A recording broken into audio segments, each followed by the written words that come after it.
Hi everyone, welcome to another MakerDAO Collateral call. Today is January the 20th, 2021, 6 p.m. UTC. I hope that I said that well after the last couple of times where I didn't get it right. So yeah, today we're joined by Harbor Trade Credit. They work a bit on the trade finance. I'm going to let them do justice to their project. And before that, I think Seb wants to share a couple words about what the real world assets working group is doing and how we are advancing on this front. Yeah, sure. Thanks. Hello, everyone. I wanted to give you a brief update on what the real world asset working group is working on. Since the beginning of the year, we are working a lot on the legal documents for the centrifuge project. There is a lot of legal documents. We will publish a post on the forum about that very soon, tonight or tomorrow. There is also a discussion for real world assets, asking the community if we want to invest in longer terms loans. So currently we are investing only in up to 24 months loans. So the longer the one are for 6S and New Silver. But as the yields on the interest rates are still very low, maybe it makes sense to invest in longer duration loans. And another post we have on the forum is about a question we asked to the community on how we can improve the risk assessment, because those are really long to read. I want to thank everyone that reads the risk assessment we provide, but maybe there is some holes in the reports or some sections that are not really relevant and that we want us to remove. So you can participate in all those discussions. Yeah, totally. If you have any strong opinions, please let us know at forum.makerdao.com. We appreciate contrarian opinions as well. So everyone's welcome.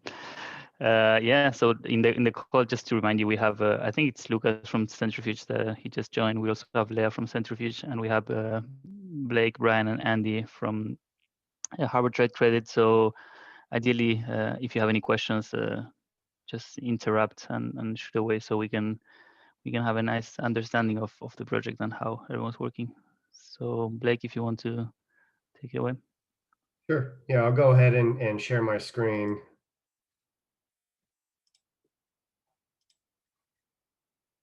And can everyone see the screen okay? Excellent. Yes.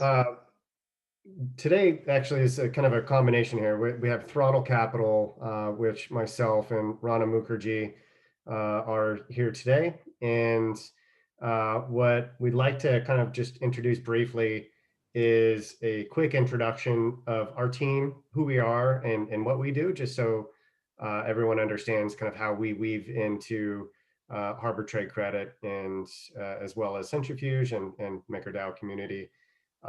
We have my partner Rana Mukherjee on the line here. His background is structured finance and capital markets. He's been at JP Morgan, Morgan Stanley, Credit Suisse, and Funding Circle. He's our capital markets guru and helps kind of dive into the structure of all of these unique assets to make sure that everything is structured correctly and all of the pieces are in place to make the proper introduction as well as secure capital from our institutional investors.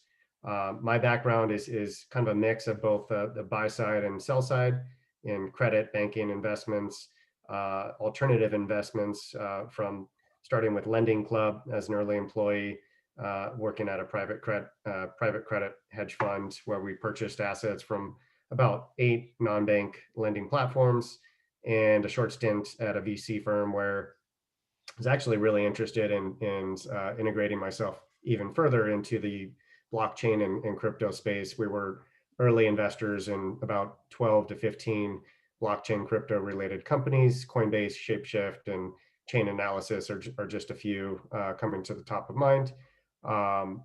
our other capital team and technology and data analytics advisors are not on the call today. But what I can pivot here is kind of segue over to my partner, Rana, who can share a little bit more of what Throttle Capital traditionally focuses on and what we liked about Harbor Trade Credit for the DeFi community. Terrific. Rana? Hello, everyone. Nice to meet you on the phone, on Zoom. What Throttle Capital is focused on is fintech originators that are data-driven and technology-forward. Since Lending Club and Funding Circle, where we see there's a 2.0 version of fintech that's coming about. And really, these companies are well-funded by VCs. They have really good technologists coming out of Dropbox and Facebook and other places. They can raise equity. They can scale on the business side very well. But what they don't really have an appreciation for is debt capital, how to secure kind of a $5 to $25 million debt facility. So Throttle Capital has been formed to help with that function. We're sort of like an outsourced capital markets function for these companies. And we focus primarily on shorter term, higher yielding assets. The reason for that is that, we can see performance sooner and repayment of capital faster. And with these metrics, we're able to structure facilities that are safer for our investors. Our investors that we work with are primarily institutional investors. They're $100 billion funds that are focused on the private market, a private debt market. And the reason for that is it's uncorrelated to stock and bond markets that have their own risk. These are statistical cash flows, so they're very focused on that, and also they can be structured to provide a cushion against performance if the market changes and so on. Some of the companies we've listed here that we work with are very interesting, right? So salary advance company, folks that work at Whole Foods or a hardware store, and they need an advance against their next week's salary. We can provide that. This company provides that and charges like an ATM fee. We finance those ATM fees with debt, and it's growing pretty rapidly. Pharma, lab, and medical device receivables, MCA lenders that are basically merchant cash advance lenders. These are the extra bit of capital on top of bank financing. We just are finishing a $100 million facility for an income share agreement technology service provider, and Harbor Trade Credit, which is in the supply chain finance arena. What we like about these types of companies is that they have they have great management, they have access to equity, they can scale, and it's a data-driven approach. So that's what we focus on, and we hope to try to bring that to the DeFi community. Ryan, do you want to take over and talk about Harbor? Absolutely. Let's see if I can share my screen here.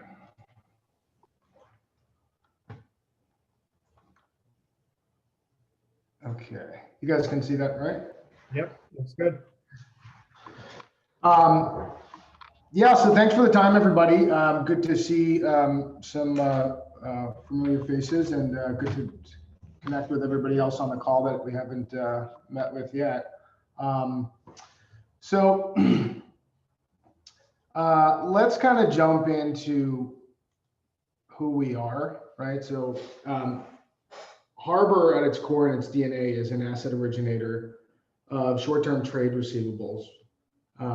So short-term trade receivables have some unique characteristics, being that there's risk-adjusted returns associated with investing in these receivables, and they're uncorrelated to traditional markets. I think Rana had referenced that earlier. These are uncorrelated to equities markets, for example. So as a trade finance provider, we're bringing both operational and working capital benefits for buyers and suppliers, users on our system. And so what this is doing is accelerating payments for suppliers and helping buyers achieve their balance sheet objectives, optimizing liquidity and reducing procurement costs. So our scope, what's in scope for us, our focus is cross-border trade. So here's just a little highlight on trade statistics and sort of a trend that you can see over the last 20 years. Even if you go back even to the previous 10 or 20 years, it's even more of a drastic incline. So in 2019, global trade volume reached close to 19 trillion US dollar. That is represented by sort of top 10 exporting countries, top 10 importing countries. So a lot of these are really no surprise. Huge consumption in the US, China, Western Europe, Japan, and same goes for the export markets that we would see as big powerhouses in the export business. So what's interesting, I think, about the scale of trade is that there's a huge gap in being able to support these trade volumes. So Asia Development Bank does a survey every year looking at the trade finance solutions available to global trading partners. So ADB estimated that there's a $1.5 trillion trade finance gap, and these are trade flows that are not being financed by traditional means. So fintechs like Harbor are stepping in to close this gap. And so what is trade finance? Trade finance is high level the financing of international trade flows, providing working capital for both parties involved in the trade, both suppliers and buyers. So to really identify like how working capital is provided in international trade, I think it's important to understand some of the payment mechanisms in cross-border trade. So you've got an advance payment. Buyer is paying for the goods before they're shipped, paying directly to the supplier. Very advantageous for the supplier, of course, not so much for the buyer. You have letters of credit, which are payment guarantees issued by buyers' banks to suppliers directly. You have documentary collections, which is also done through the banking channel. And then you have open account trade. So open account trade is really where the working capital solutions come into play. It's estimated that the open account trade in international trade is 60% of global volumes. So it's pretty significant. So what are the solutions to deal with the open account trading volume? Well, we have our Harbor Supply Chain Finance, which is a approved payables financing program. So these are buyer-led financing structures that accelerate payments to suppliers, but at the same time allow for the buyer to optimize their payables, right? So achieving balance sheet objectives. The other side of that is a supplier-led receivables financing program, which is an asset-based financing arrangement backed by trade receivables and the receivable ledger. So invoice financing. So just to get to some sort of fundamentals of corporate finance and why it's relevant to introduce these solutions to both buyers and suppliers that are trading on open account. We could take a look at the cash conversion cycle of a typical business. So if we have a typical cash conversion cycle, or I should say, the typical components of a cash conversion cycle.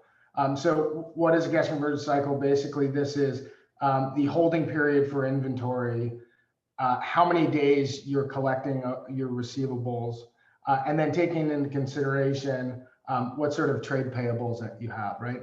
So the entire cash conversion cycle or working capital need is calculated by the inventory days plus the DSO, which is the receivable days, minus whatever payable days you're getting from suppliers, right? So you can see here that there's a 60-day inventory holding period. Receivables are collected in 60 days, so that's a total of 120.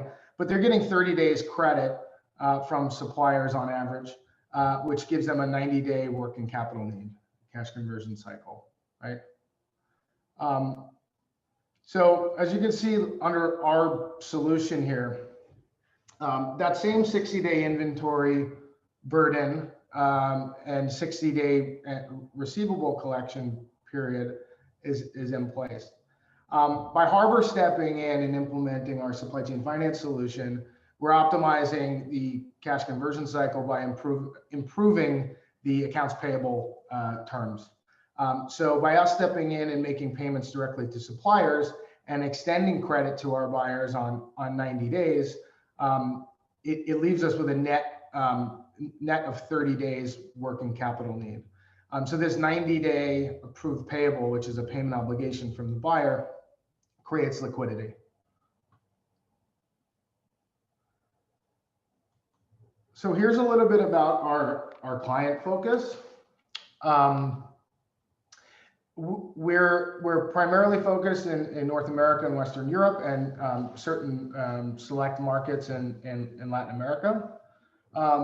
These are primarily middle market companies ranging from 10 to 250 million in revenue, US dollar. Some actually go well beyond that, but I think that's sort of the target. And so those revenues support limits of up to $10 million. So these are middle market companies that have an international supplier base. We're industry agnostic, manufacturers, wholesalers, distributors, retailers, brands, commodities, traders.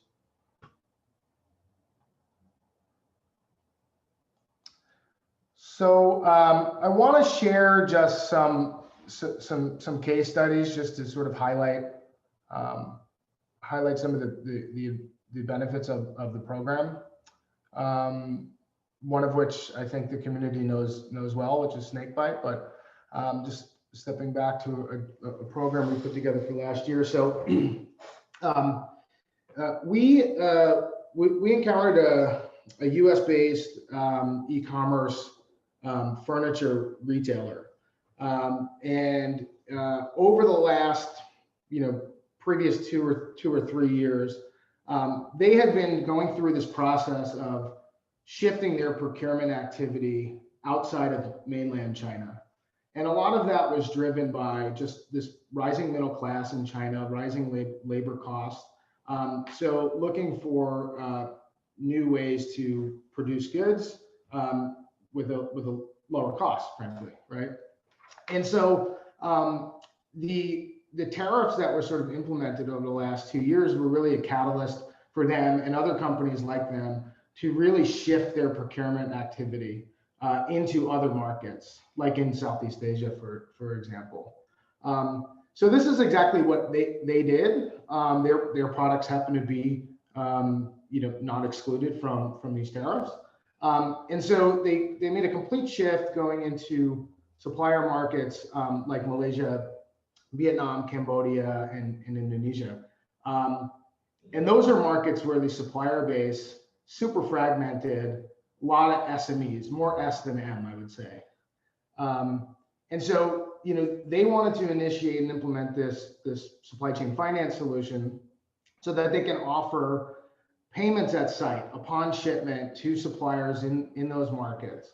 And so we onboarded 11 suppliers to participate in that program, which accelerated the payments to these small suppliers, but also allowed our anchor buyer, our client, the furniture retailer, to maintain payables at 120 days, which they were enjoying from the Chinese suppliers for years. So this was a pretty granular program, 11 suppliers, and accelerating payments from like 6,000 to 36,000, with an average around 19 or 20,000. So that's sort of one case study, one use case of the program and why it would be implemented by a buyer. Another use case, I think, like I said, a lot of folks on the call now would be familiar with Snakebite. Snakebite is a consumer electronics and video games accessories company. They were founded back in 1997. They've got a global footprint both in Europe, US, and in Asian markets. So for the last couple of years, as they've been growing, they've put a stronger focus on research and development of new products, developing their own products in sort of niche different markets, right? So specifically, the honeycomb products, which are flight simulation products that they've developed and managed the supply chain and distribution. So this kind of brought this need to the light that, well, we need to start to optimize some of the procurement activity because we're bringing on new suppliers regularly, we're bringing on new products regularly. We want to optimize the working capital, and we also want to be able to support the supplier base that's coming in and producing these new products. So we launched in August of 2020. We launched our static pool HTC1 as a pilot program on Tin Lake, and we brought in Snakebite as our first client in that pool. And so it was a static pool. It ran for 60 days, paid down and closed out. And so when we launched our revolving pool in December, just last month, Snakebite came back as the first client into that pool. And we're on track for scaling the pool with Snakebite to 600,000 DAI by the end of this month or first week of February. So we'll continue to work with Snakebite on that supply chain finance program. Which leads us to some details on the pool. Again, I think all of you in attendance here, I assume, are quite familiar with centrifuge and the Tin Lake protocol. But more specific to Harbor, we originate trade receivables that are tokenized on Tin Lake. This creates a pool of collateral to back the tin and drop tokens. So tin and drop are a junior and senior tranche under a waterfall structure in the SPV. Currently, our tin risk buffer is at 10%. We intend to keep it at that level. And then an update on the existing pool. Today, it's at just around 425 DAI, and we're expecting to scale the pool and have it reach 10 million by the end of this fiscal year, 2021. Brian, I think there are a couple questions in the chat. I don't know, Pros, if you want to jump into the mic. Yeah, absolutely. I was curious, kind of from your perspective, what the advantage is for using crypto for the financing of this. I mean, we're obviously pretty biased on our side for utilizing it, but from the business side, what makes using Maker or Centrifuge in this case attractive? Yeah, so currently, I think one of the cool things, and really what interested us is, of course, we're always looking for new sources of liquidity and diversifying the sources of liquidity for funding the book. As it stands now, all of the drop investors are basically retail investors with some institutional investors as well. So what's really cool is, like, I can't think of any other way to offer retail investors access to this asset class.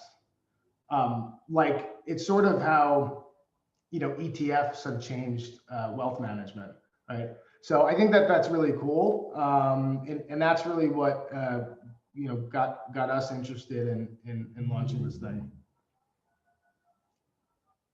Well, thank you. And Brian, just following up on the comment you made that you previously worked at Tradewin, what would Tradewin do if they needed to access a facility? I just saw real quickly by Googling Tradewin that they are financing a $5 million meat processing plant in Brazil or something like that. So what's traditionally the way to go if you needed to finance a client down in Costa Rica? So, well, I think we should draw a distinction between the two types of financing when it comes to open account trade. And I hope I can answer the question properly. So, you know, what we're mainly focused on. So we've got other products that we're looking to launch and that we're exploring, and I have, and the team has a lot of experience in.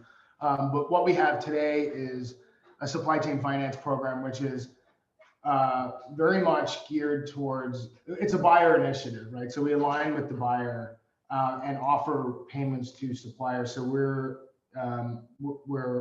aligning with the buyer and relying on that credit profile, relying on them to nominate and onboard suppliers and things like that.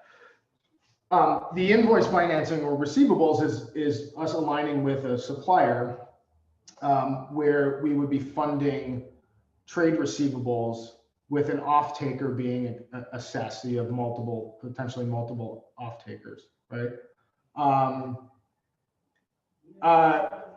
The specific question about, I think, about Brazil or Costa Rica,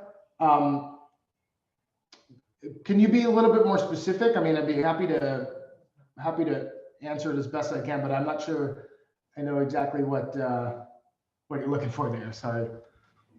Yeah, no problem. So I was trying to figure out someone like Tradewin, what financing facility are they reaching at right now? Are they going to Bank of America? Are they going to a hard money lender? And I think that your business is more focused on factoring. Is that right? So we're more focused on, like I said, on the supply chain finance. So factoring would be a receivable financing arrangement where the factoring company or the finance company is aligning with the supplier. That product is within scope for us, but as of today, we're offering a supply chain finance solution, which is a buyer-led initiative, and we're aligning with the buyer. In terms of how specialty finance companies like a Tradewin or others are accessing credit, you know, typically these are borrowing-based facilities and quite often securitization vehicles that are set up sort of as a captive securitization for trade receivables that are originated by the asset originator. And frankly, that's sort of what our SPV is here. Got it. Brian, Okay. could you go into more detail on a buyer-driven supply chain finance operation versus a seller-driven invoice factoring operation? What are the differences that makers should consider? Right. Let's see if this diagram helps to. Let me see if I can help everyone visualize this here. Yeah. Okay. We can work off of this. Okay. Okay. So let's assume that I'm a seller of widgets in the U.S. and I'm selling to Amazon and some specialty retailers. And so I'm importing goods, right? And I'm holding some inventory here. And I find that my working capital pain point is this 60-day receivables, or let's say it's the Walmarts of the world, which require 120 days payment terms, right? So I need to find a way to accelerate this, right? Because I'm sitting here, my capital is tied up in a receivable.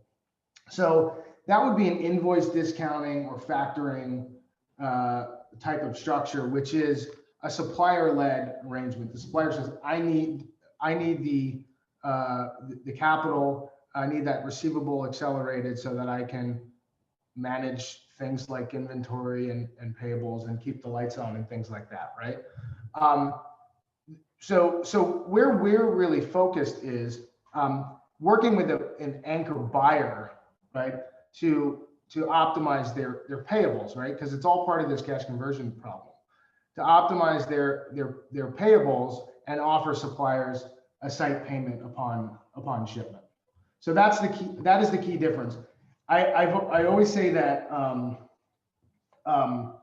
there's a lot of similarities in this, because under our supply chain finance program, the suppliers are actually benefiting because they're accelerating their receivables, right? And the buyer is optimizing their payables. One man's receivable is another man's payable, right? That's what we always say. But there is a clear distinction, and that is related to where we align ourselves, right? Is it a buyer relationship or is it a supplier relationship? Both are originating trade receivables, but it's just some nuances in the structure and where we align ourselves, buyer or supplier. Just one more point in that, and you probably will agree with this, but if you're supplier driven, then you're dealing with many buyers. And as a result, you're kind of underwriting the credit of many buyers, some of which you may not know, they're just not known to you. Whereas in this case, you're buyer driven, so you're underwriting the credit of the buyer that you're working with, and you're working with all of their suppliers. So the counterparty is still the buyer, but it's one buyer that's a large portion of your business as opposed to many buyers who you may not know. So you have to go really deep with one buyer as opposed to kind of surface level with many buyers. Yeah, that's exactly right. I mean, I think one of the reasons why I've done working capital finance in multiple markets, doing cross-border trade finance. I lived in China for a while doing export factoring out of China. And like what I've found, and I think what a lot of colleagues of mine in the space have found, that like aligning with a supplier creates problems because there's this transparency on the credit profile of the off-taker. If you're aligning with the buyer, you know them, right? You know where your credit risk lies. You have that relationship with them, and you can manage other commercial risk outside of credit risk by aligning with that buyer. So there's some different nuances there. And frankly, my preference is a buyer-led initiative.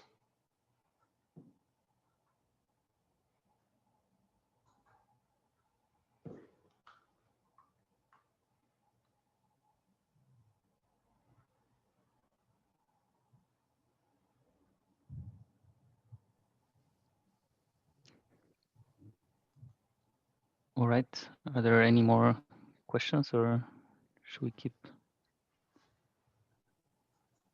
I guess we can keep going until... I guess just to round up that point, yep. There will be less. There will be more concentration risk because there will be less buyers in a buyer-driven arrangement than there would be in a supplier-driven relationship. But each buyer, there's a deeper level of due diligence and comfortability before that buyer is approved for a supply chain finance buyer-driven initiative.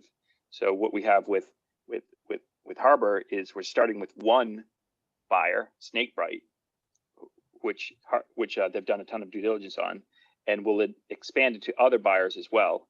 But each buyer is bulky in terms of concentration.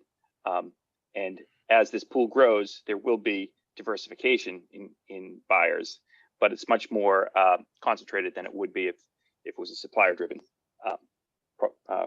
program. That's right. And also, Brian, also, I'm sorry. Go ahead. Also, I would say that, we picked this transaction specifically because the supplier has been supplying the product to Snakebite for a long period of time. They've had on-time delivery, very little issues in quality. The underlying product itself, the flight simulator product that's being offered, is in high demand. in the US through the e-commerce channels. So we just liked this whole supply chain. We just don't look at the credit of the supplier and say, okay, great, here's your money. We basically look through the history of fulfillment and the demand for the product. And these are short-term, high-yield assets. So you can see performance as they pay back. So we think it's a great product for the DeFi market, and the ability to add more suppliers and more products like this is, I think, the opportunity.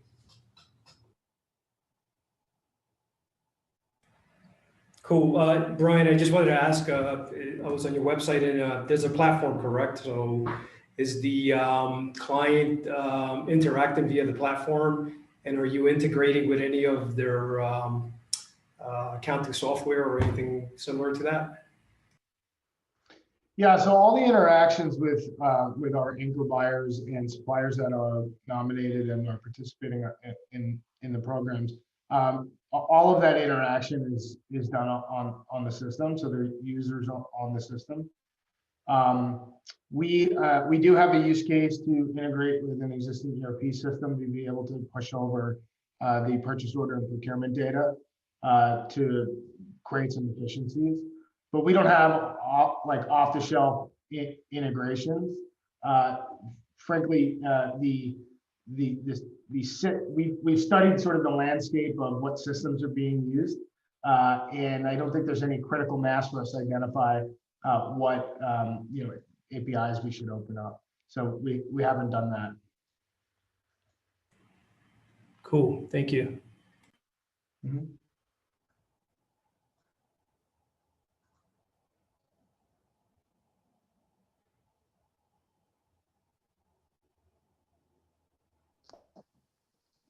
Are there any other questions, guys? I may have missed probably just a brief bit about volume. Brian, did you talk about scale and the potential over the next 12 to 24 months? Yeah, I touched on it a little bit. I mean, I think our expectation is to scale the pool to 10 million by the end of this year. Thank you. The rates that you were talking about, the high rates, do you have kind of like I don't know if there's averages or what to expect, or like I don't know, a ballpark even? I think that would help. I'm sorry. Can you repeat that again? I'm sorry. What was the question? Yeah, on the interest rate that you're expecting to generate, just to have an idea. That doesn't need to be super precise. Yeah, I mean, if you look at our target market, there's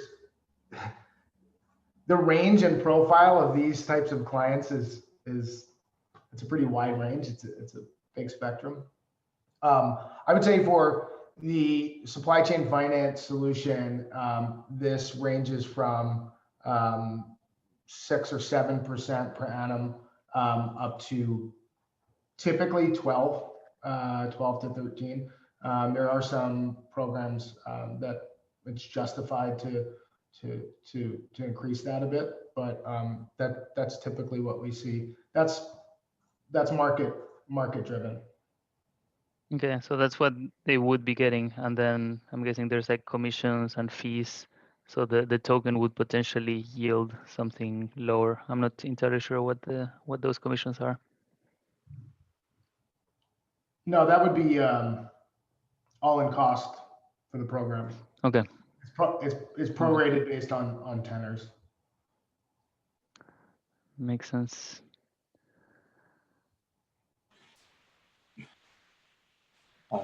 Brian, can you cover for us maybe a little bit with a little bit more in depth into how is the risk assessment process that your team does internally on each of those buyers?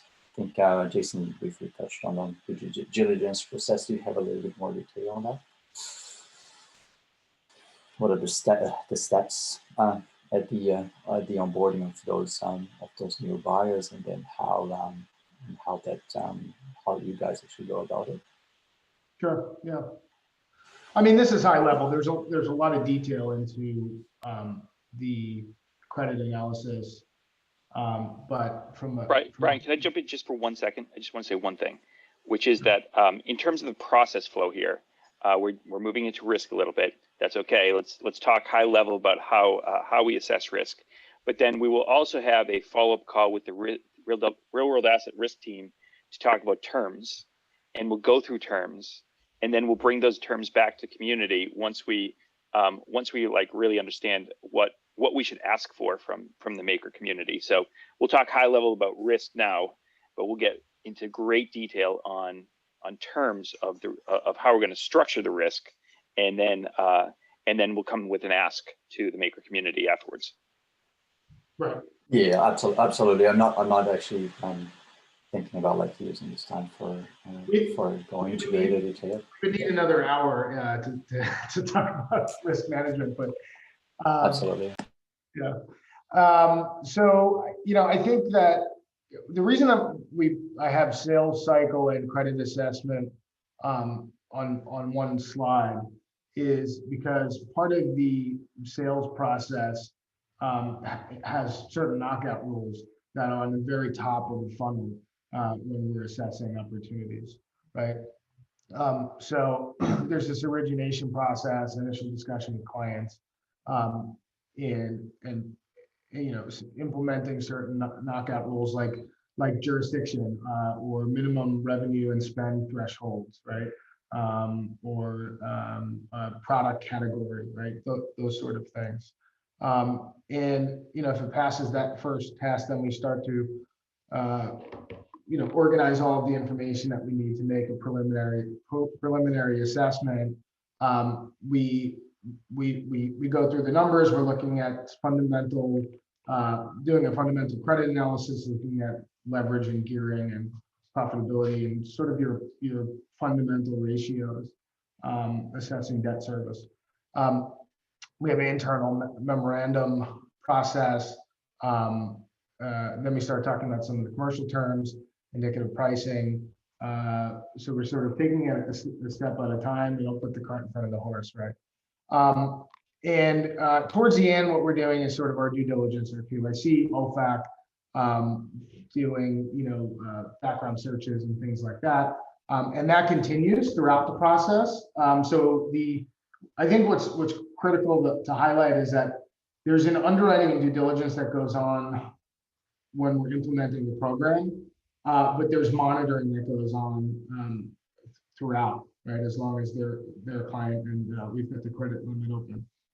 And that's both for the buyers and then some KYC on the supplier side and onboarding and nominating them. So I'd say that's sort of high level of how we manage that.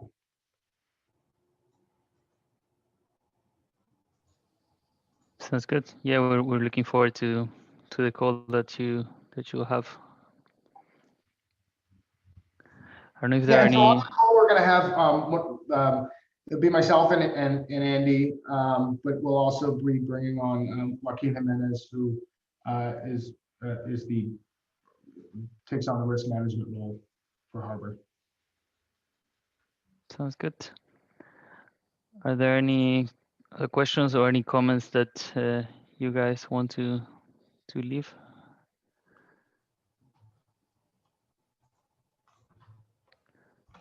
Where can people find more information about Harbor Trade Credits? So they can go to the discourse page. I believe even my contact details are on there, so I'm happy to make myself available by email, or WhatsApp is a good channel for me. I know that the DeFi community are Telegram people, but I'm a WhatsApp guy. But yeah, happy to make myself available if there's any specific questions on Harbor and our process, etc. Are you on the forum, Brian? On which one? Which forum? The MakerDAO forum.makerdao.com. I am. What's your alias there? Let me see if I can I pull think it it's, up. and I don't know if Lucas or Leah want to say something, or Seb, some closing words. I just say I just want to drop in the what the forum that Brian was referring to is our forum. I'll just drop it in here where they give an overview of harbor trade credit in case it's interesting for some. Sounds good. We'll try to put the link in the Maker forum so people can. Yeah, but then regardless, maybe Brian, you can still put in your Maker handle, but the contact information directly should be on the discourse link that I just shared. Sounds good. So my Maker handle, I'm going to put it here. It's New York State of Mind. I'm a big Billy Joel fan, so I should put that in. All right. NY State of Mind 1. Sounds good. All right. So, Seb, any last words from the Real World Assets group? Yeah, not too much. Just that we are excited to onboard Real World Asset, and really finger crossed that it will be soon.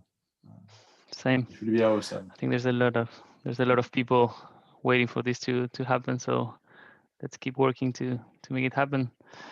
All right. So thanks everyone from Throttle Capital 2 and well, from Harbor Trade Credit for joining us. Andy, Brian, Blake, Jason, and Rana. I think I'm not forgetting anyone. It was great having you. And as always, let's keep the conversation going in the forum. Next week, we'll have Lido, L-I-D-O, on the Collateral onboarding call. So same day of the week, same time. If you want to join us, you're more than welcome. Thanks, everyone. Okay, thank you. Thanks for the time.